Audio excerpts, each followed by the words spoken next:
의학과 의사들이 전하는 친절하고 자상한 파킨슨병 이야기, 파킨슨 TV의 진행을 맡은 한희경입니다. 오늘도 저와 함께 전문가의 시각에서 진행을 도와주실 성 교수님 모셨습니다. 안녕하세요. 안녕하세요.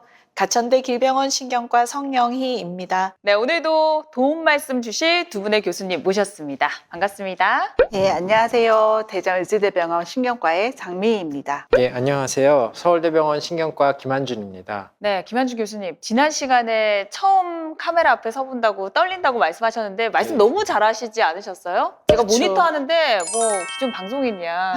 오늘은 어떤 각오로 나오셨어요? 예, 오늘도 열심히 해보겠습니다. 이것 봐, 예. 이것 봐. 내가 없는 질문 했거든요. 술 나오잖아요.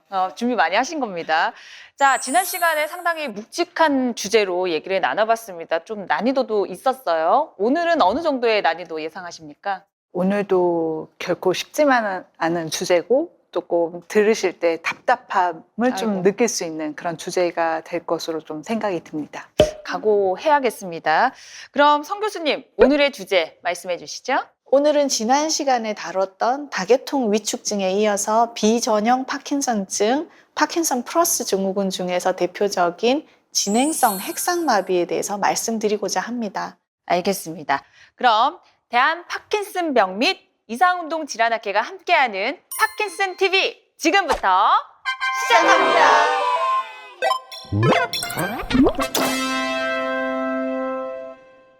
네, 먼저 진행성 핵상마비라는 병명이 무슨 뜻인지 그리고 정의도 함께 풀어주셨으면 좋겠는데요. 일단은 진행성, 핵상, 마비 이런 식으로 따로따로 풀어서 설명해 주시면 어떨까 하는데요. 김한준 교수님.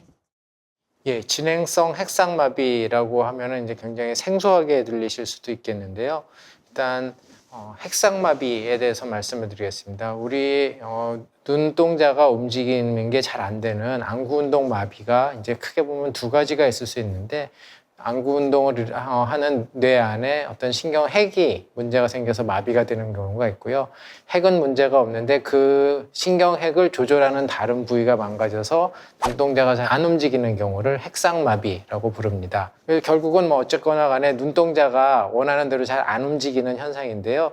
이런 증상이 점점점 심해진다는 뜻으로 앞에 진행성이 붙어서 진행성 핵상마비가 되는 것이고요. 이걸 영어로 얘기했을 때 이제 프로그레시브 수프라누클리어 펄지라고 해서 PSP라고 부릅니다.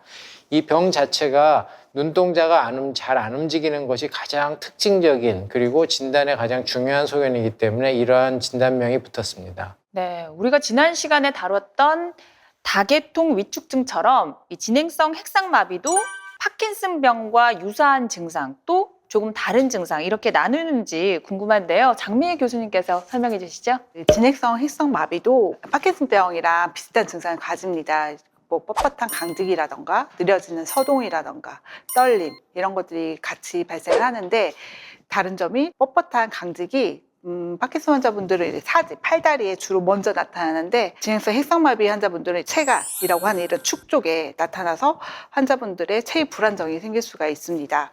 그래서 이런 체위 불안정과 이제 김한준 교수님 말씀해 주시던 그런 안구 운동 장애 때문에 환자분들이 자꾸 넘어지는데요. 수직 안구 운동 장애가 크게 문제가 되거든요. 특히 밑을 보기가 좀 힘들어지셔서 초기에는 계단 내려갈 때 잘 시야가 확보가 안 되고 이런 복시 현상들이 나타나기 때문에 헛디뎌서 또 계단에서도 잘 넘어져서 오시는 분들이 많습니다.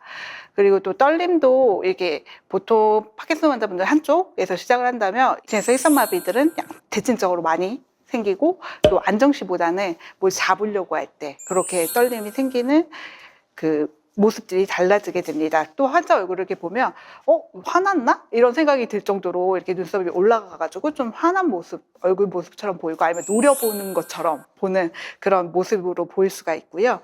걷는 것도 파킨슨 환자분들 이렇게 쫑쫑쫑쫑쫑 걷는다고 제가 설명을 드렸었잖아요. 근데 이 환자분들은 파킨슨 환자가 좀 진행하면 나타나는 이런 다다다닥 하고 빨라진다는 그런 가색보행이라던가 다리가 잘 안 떨어지는 동결보행들이 초기부터 나타나기 때문에 처음에 이렇게 걷는 게 자꾸 발이 안 떨어지고 느려지고 이런 모습을 보이면 이제 진행성 핵상마비가 아닐까라는 걸 조금 의심을 해봐야 되고, 그리고 환자분들이 자꾸 신목소리가 난다거나 아니면 삼킴에도 문제가 되기 때문에 침을 질질 흘리거나 아니면 음식을 흘려서 이 앞부분, 가슴 앞부분이 자꾸 더러워지는 그런 모습도 보일 수가 있습니다. 치매도 처음부터 동반될 수가 있는데 그건 좀 알츠하이머 치매랑 증상이 약간 다르고 무기력해진다거나 화를 잘 낸다거나 이런 전두엽적 기능에 문제가 생겼을 때 보이는 그런 증상들을 보일 수가 있습니다. 근데 실제로 구독자분들이 다계통 위축증하고 진행성 핵상마비 두 개는 어떤 차이가 있나요? 궁금해 하실 것 같아요. 네, 김한준 교수님, 두 질환이 환자들의 자세에서 좀 큰 차이가 있지 않나요?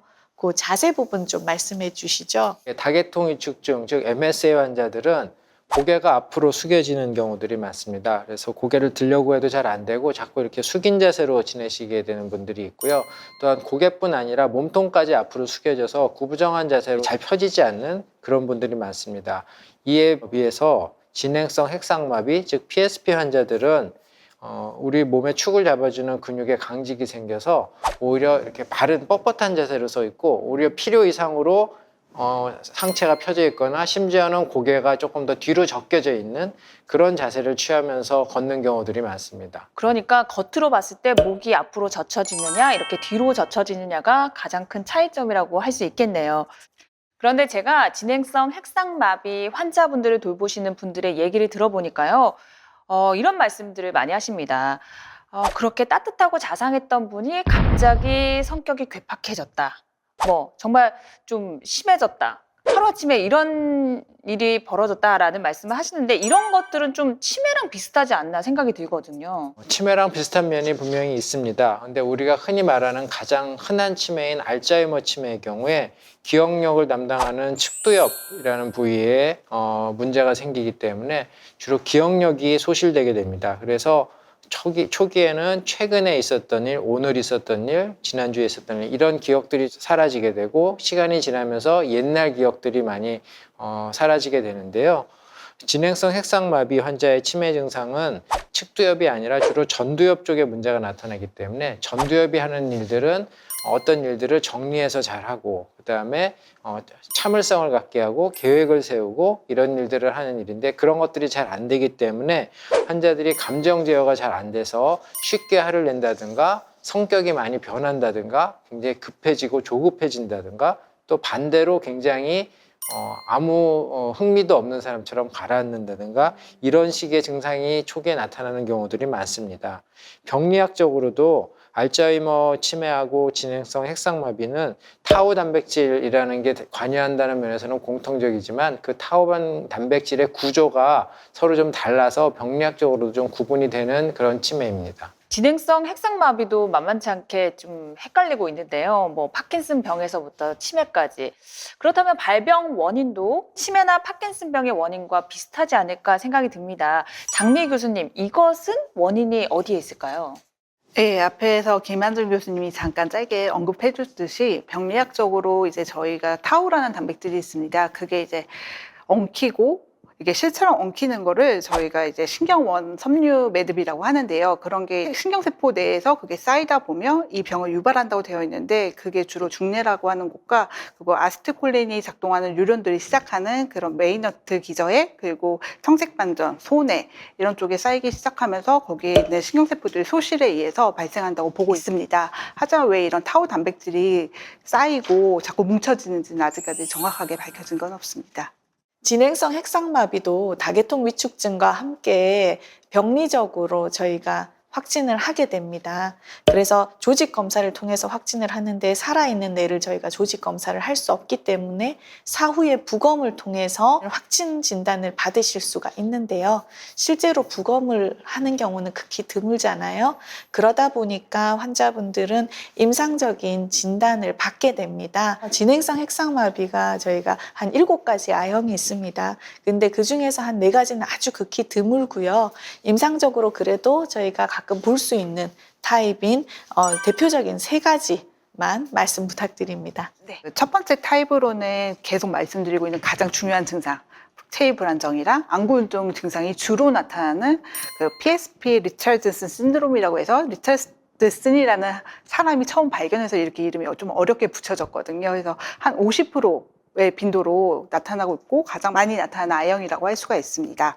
그리고 한 30% 환자분들 중에서는 이제 파킨슨 타입, 파킨슨 증상이 주로 처음에 나타나기 때문에 처음에 저희가 파킨슨이라고 진단했다가 이제 경과를 보니 이러면서 다시 진행성 핵상마비였네? 라고 진단하는 I형인데 두 번째로 가장 많고요.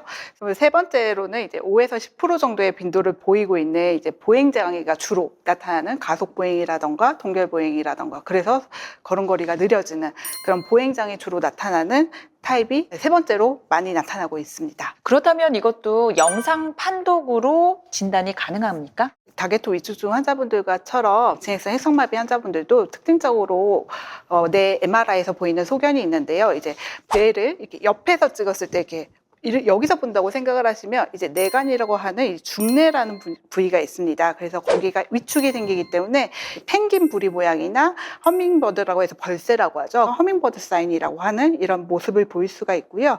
밑에 사진을 보시면 이것도 중뇌, 같은 뇌고 거기서 이제 중뇌가 위축이 오니까 이건 모닝글로리라는 꽃이거든요. 그것처럼 이렇게 여기도 이렇게 위축에 의해서 꺾여지는 모습이 비슷하다. 아니면 미키마우스 아시죠? 미키마우스 귀가 이렇게 크고 얼굴은 조그마잖아요. 그래서 그거랑 닮았다고 해서 미키마우스 사인 이렇게도 말하는 이런 소견을 보일 수가 있습니다. 그렇다면 이거는 판독 사진이 이렇게 명확하니까 진행성 핵상마비는 비교적 확진이 수월하지 않을까 생각이 드는데 어떻습니까? 실제로 이러한 영상 변화도 환자들이 병의 초기에 진단을 받기 위해서 왔을 때는 명확하지 않은 경우들이 많이 있습니다.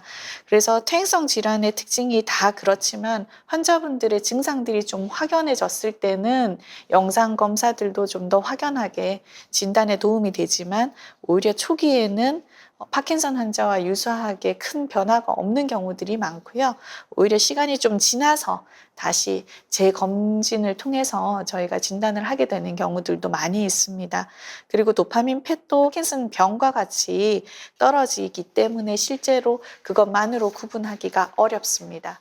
진행성 핵상마비 역시 워낙 진행이 빠른 병입니다. 그러다 보니까 저희가 환자분들한테 얼마나 생존을 할 수 있느냐 이런 질문들을 많이 듣게 됩니다. 그래서 이 무거운 질문을 또 김한준 교수님께 여쭤봅니다. 환자분들이 이런 질문을 했을 때 환자분들의 어떤 예후나 평균 생존율에 대해서 어떻게 알려주시는지 궁금합니다. 진행성 핵상마비의 경우에는 MSA보다 약간 더 진행이 빨라서 생존 기간이 조금 더 짧은 것으로 알려져 있는데요. 한 6년에서 7년 정도면 절반 정도의 환자가 사망하는 것으로 알려져 있습니다. 하지만 역시 MS에서 마찬가지로 굉장히 빠른 시간 내에 사망하시는 분들도 있는가 하면 굉장히 긴 기간 동안 또 지내시는 분들도 있기 때문에 역시 개인차가 많이 있다고 말씀드려야 되겠습니다. 예, 진행성 핵상마비 역시 비전형 파킨슨 증후군이 그렇듯이 약물 반응이 떨어지는 것으로 되어 있습니다.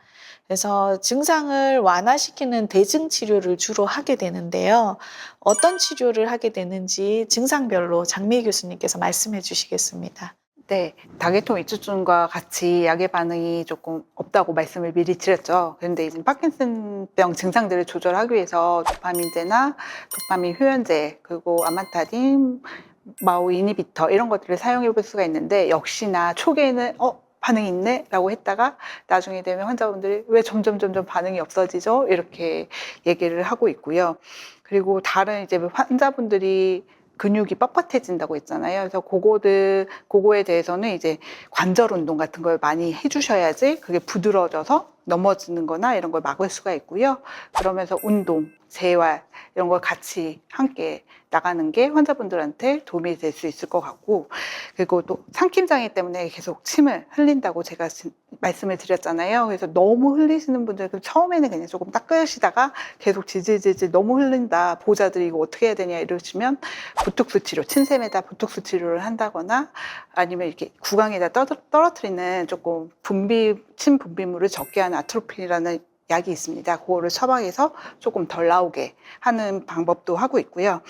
그리고 이제 삼킴의 문제가 생기니까 자꾸 폐렴이 반복이 될 수가 있어서 만약에 이렇게 지켜보시다가 너무 심하다 하면 저는 이제 뭐 콧줄이라고 하기도 하고 뭐 뱃줄이라고도 그냥 말을 하는데 쉽게는 이제 코 쪽으로 이제 위장관까지 아니면 배를 통해서 직접적으로 위장관까지 하는 관을 넣어서 입으로 드시는 것보다는 그쪽으로 영양을 공급하고 약을 드시는 게 낫지 않겠냐라고 권유드리고 있습니다. 진행성 핵상마비 역시 치료가 쉽지 않은 것 같은데요. 신약 연구는 어떻게 되고 있는지 궁금합니다. 신약은 역시 여러 가지 방면으로 연구가 진행이 되고 있는데요. 가장 최근에 이제 연구가 진행되고 있는 부분은 이 타우라는 단백질을 뇌 안에 쌓이지 않게 하는 그런 항체를 개발해서 타우를 잡아내는 항체를 통해서 병이 진행하는 것을 막으려는 그런 시도가 있었습니다. 하지만 최근에 큰 두 개의 임상시험이 외국에서 있었는데요. 하나는 효과가 없는 것으로 결과가 나왔고 또 나머지 하나는 중간에 효과 없는 것이 너무 당연해서 끝까지 가지도 못하고 중단이 됐습니다. 그렇지만 아직 실망할 단계는 아닌 게 이 타우라는 단백질은 연구가 아주 많이 진행되고 있는 알츠하이머 병에서도 문제를 일으키는 단백질이기 때문에 알츠하이머 병에서 하고 있는 연구들이 우리가 지금 얘기하고 있는 PSP에 적용될 수 있는 가능성도 많고요. 또 알츠하이머 병에서 이제 물론 타우는 아니지만 아밀로이드라는 단백질에 대한 이런 항체 치료도 처음에 많은 실패를 거듭하다가 최근에는 FDA에서 승인을 받을 약이 나오는 그런 결과가 나왔기 때문에 우리가 오늘 얘기하고 있는 이러한 질환이나 또 다른 질환들도 시간이 지나면은 지금과는 다르게 어떤 치료법이 나오지 않을까 저희가 기대하고 있습니다. 그 외에 이런 단백질에 대한 항체 치료 외에도 신경세포가 소실되는 여러 가지 기전들에 대한 연구가 이루어지면서 그러한 기전을 우리가 이용해서 반대로 세포를 살리는 죽는 것을 더 이상 진행하지 않게 하는 그런 새로운 치료제들이 개발되고 있습니다만 아직 환자들에게 소개드릴 정도로 발전돼 있지는 않습니다. 알겠습니다. 그럼 마지막으로 진행성 핵상마비 환자분들이 특히 조심해야 할 사항이 있다면 이 부분에 대해서 장미 교수님께서 짚어주시죠. 환자분들이 처음 주증상이 가장 많이 오는 게 넘어져요 라고 제가 처음에 말씀드렸죠. 그렇기 때문에 그런 만큼 낙상사고가 많이 발생을 합니다. 뭐 체위불안정, 뭐 안구운동 장애로 인해서 발생을 하는데 우선은 낙상이 안 되게 다치지 않게 그 회복이 자기도 위축증과 똑같이 안 되기 때문에 더 운동도 못하고 더 누워있게 되고 그렇기 때문에 안전이 제일 저는 첫 번째로 강조하는 거고요. 그래서 낙상사고를 방지하기 위해서 지팡이 처음에는 하나 안 되면 2개 아니면 성인기 부족이 미끄러지지 않는 신발 집안에도 미끄러질 수 있는 것들을 다 이렇게 제거해라 피해라 라고 말씀을 드리고 있고요. 그리고 그 음식물 드실 때 지켜보세요. 조금씩 사례가 들린다. 그러면 특히 물 같은 게 많이 걸리거든요. 그러면 이제 젤리처럼 만들어주는 약 가루들이 있어요. 그래서 그걸 사서 좀 젤리처럼 해서 드시던가 아니면 숟가락으로 조금씩 드시라고 얘기를 하고 있고 앞에서 설명드린 것처럼 너무 심하다 하면 이렇게 코를 통해서 직접적으로 배를 통해서 관을 꼽아서 영양분을 공급하는 게 제일 좋겠다라고 하지만 그거까지 하기에도 너무 힘들어 하시거든요. 보호자들이 조금 더 생각해보겠다 해보겠다 하다가 폐렴이 계속 반복되면 결국은 하겠다라고 하시고 그냥 환자분들이 그러면 그때는 벌써 폐렴이 여러 번 겪었기 때문에 많이 깔아앉은 상태에서 시작을 하는 거라 환자분이 그래도 삶의 질을 유지하면서 사시기 위해서는 조금 그런 시술적인 걸 너무 두려워하지 않았으면 좋겠습니다. 네, 지금까지 진행성 핵상마비에 대해서 알아봤습니다.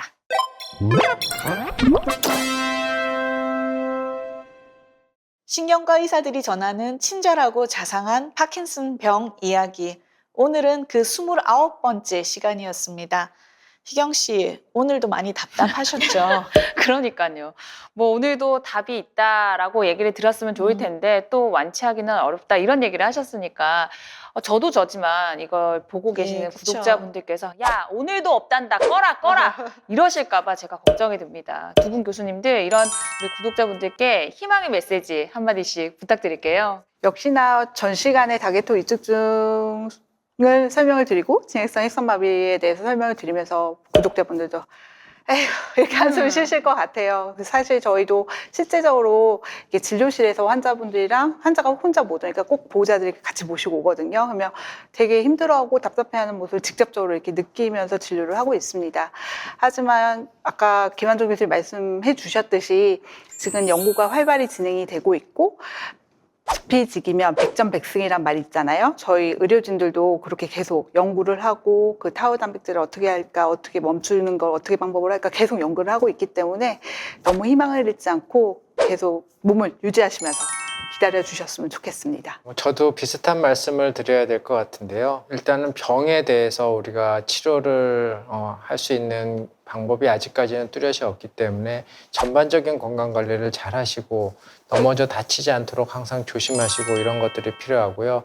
또한 이 환자들이 대개 초기부터 성격 변화가 굉장히 심하기 때문에 가족들하고 이게 심리적인 트러블이 생기면서 가족들이 굉장히 힘들어하게 되는 경우가 많습니다. 지난 시간 말씀드렸던 MSA는 그런 경우가 사실은 별로 없는데요. PSP 환자들은 가족들이 그래서 나중에는 환자들한테 대한 원망이 생기고 이런 경우들도 저희가 많이 보게 되는데 그런 부분에 대해서도 가족분들이 많이 이해를 하시고 병에 대해서 좀 이해를 하시는 게 환자한테도 결국은 도움이 될 거라고 생각합니다. 앞서 저희가 이 진행성 핵상마비 환자분들이 흡인성 폐렴이 많이 생긴다고 말씀을 드렸는데요. 삼킴 장애가 초기부터 뚜렷하십니다. 우리가 먹는 게 일이 되면 안 됩니다. 먹는 게 일이 되면 안 되고 그렇기 때문에 환자분들이 그런 삼킴 장애로 고통스러워 하실 때 환자분, 보호자분들은 이거 줄을 어떻게 환자분 몸에 꼽느냐 하시는데 오히려 그게 환자분을 위하는 길이고 예방하고 환자분들이 드시는 게 노동이 아니라 안전하고 편안하게 드시는 방법이 되는 거거든요. 그래서 저는 이 환자분들이 삼킴 장애가 생겼을 때 너무 늦추시고 뭔가 소 잃고 외양간 고치고 이렇게 하시지 마시고 이제 좀 선제적으로 저희가 비위관 삽입이나 경피적 내시경, 위루술 같은 것들을 고려하시는 것을 권해드립니다. 저는 개인적으로 성 교수님의 그 말씀이 참 좋더라고요. 지금 할 수 있는 일을 하자. 여러분들 운동 꾸준히 하셨으면 좋겠습니다. 그리고 제가 지금 할 수 있는 것은 이게 아닐까 생각이 들어요. 여러분 구독, 좋아요, 알람 설정 꼭 부탁드립니다. 그럼 대한 파킨슨병 및 이상운동 질환학회가 함께하는 파킨슨 TV 다음 이 시간에도 많은 시청 부탁드립니다.